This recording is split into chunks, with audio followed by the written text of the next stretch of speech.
وبتتلعب على طول، واحمد ايوب وشوطه حلوه والهدف الاول لحرس الحدود.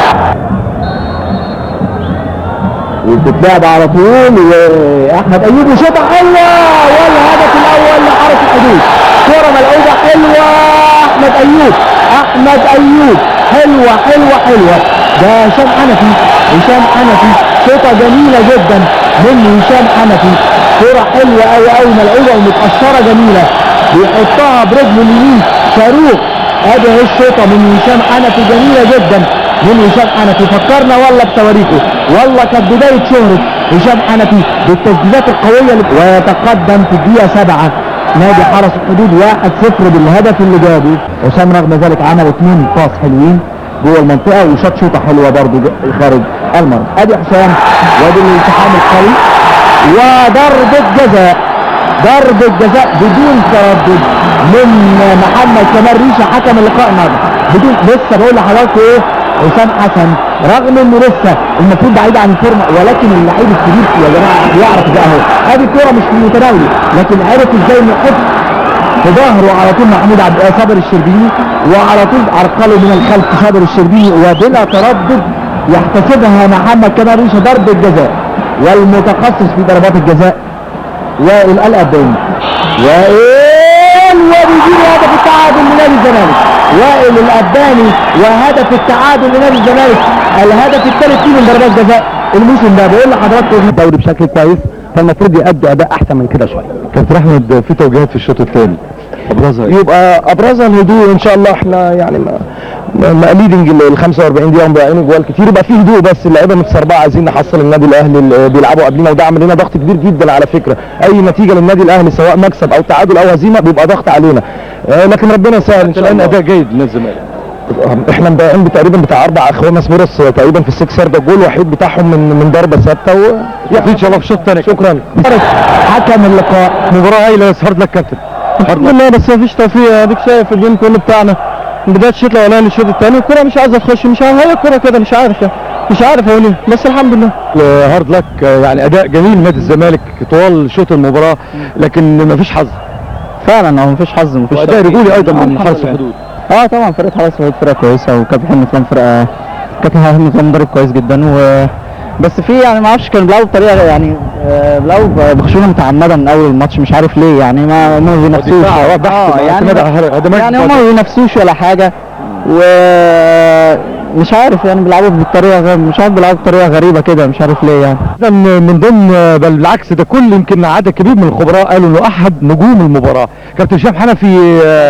كده كابتن لا حقيقي بجد يا كابتن هشام، يعني اداء جميل جدا، واضح انك كنت فايق النهارده. الحمد لله، ده فضل عند ربنا سبحانه وتعالى، وفضل المجهود اللي انا بذلته في الفتره اللي فاتت ديت مع الجهاز الفني، فربنا بيتوج دوت بكل المجهود اللي انتم شفتوه واستمتعتوا بيه. انا اعتقد ان انا النهارده فعلا انا كنت مبسوط من ادائي جدا، ان انا لعبت الحمد لله بفضل الله، يعني كنت كويس. ده المجهود بقول لك زي ما بيقولوا، الحمد لله يعني كل شيء. قول لي اولا الهدف، احكي لنا يعني موضوعه ايه؟ والله كانت كوره لينا مرتده وكانت فاول، ودي فاهم متمرنين عليه في الحدود مع كابتن حلمي، والحمد لله قدرت ان انا احرز بيه هدف، واول هدف ليا مع حرس حدود يعني. فجت اتوجها بفرح كبير جدا ليا، يعني انا بحمد ربنا عليه. كابتن حلمي طولان بعد احداث المباراه يعني التقاط انفاس شويه بعد احداث. الحمد لله طبعا اكيد يعني الحمد لله، انا بحمد ربنا واشكر فضله، بشكر اللاعبين اللي ادوا وبذلوا مجهود رائع النهارده، بشكر الجماهير اللي جت ورانا وبتشجعنا اكننا في ملعبنا. بشكرهم جدا، لان النهارده يعني النقطه دي نقطه غاليه بالنسبه لنا جدا. انا شايفك من احداث المباراه كلها قاعد في هدوء، يعني مفيش عصبيه. انا احتراما لجماهير نادي الزمالك، انا قاعد في مكاني مع ان دي مش طبيعتي، لكن انا وعادي ده هو احترام لجماهير نادي الزمالك وحب ليهم. قلت طارق العشري المدرب العام ان هو يوجه اللاعبين مكان النهارده، ان انا ما اقدرش قدام فرقتي وقدام جماهير نادي الزمالك ان انا يعني ابقى واضح ان انا يعني متحامل على فرقتي، او انا عايز يعني مشاعر بتبقى مختلفه جدا. انا ما قمتش عشان احترام لجماهير نادي الزمالك. سؤال تاني ايه يعني، انت هل تتوقع انه طبعا يمكن انا ما كنتش طالب هذا الكلام، ما كنتش طالب الدفاع بهذا الشكل. انا كنت طالب الدفاع في منطقه معينه، والتكثيف الدفاع في هذه المنطقه، والضغط على فريق نادي الزمالك اللي بيملك لعيبته مهارات عاليه جدا.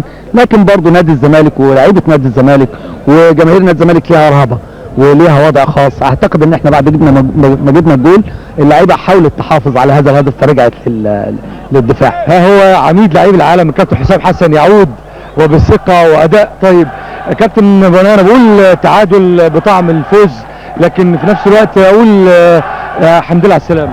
الله يسلمك. وانا الجمهور ده ليه فضل كبير عليا، هو اللي رجعني انا ابراهيم. وانا كنت نفسي ان انا بعد شهرين ونص شهرين وشويه بعيد عن الملعب غصب عن ارادتنا، كنت بحاول ان انا عايز اعمل لهم اي حاجه النهارده.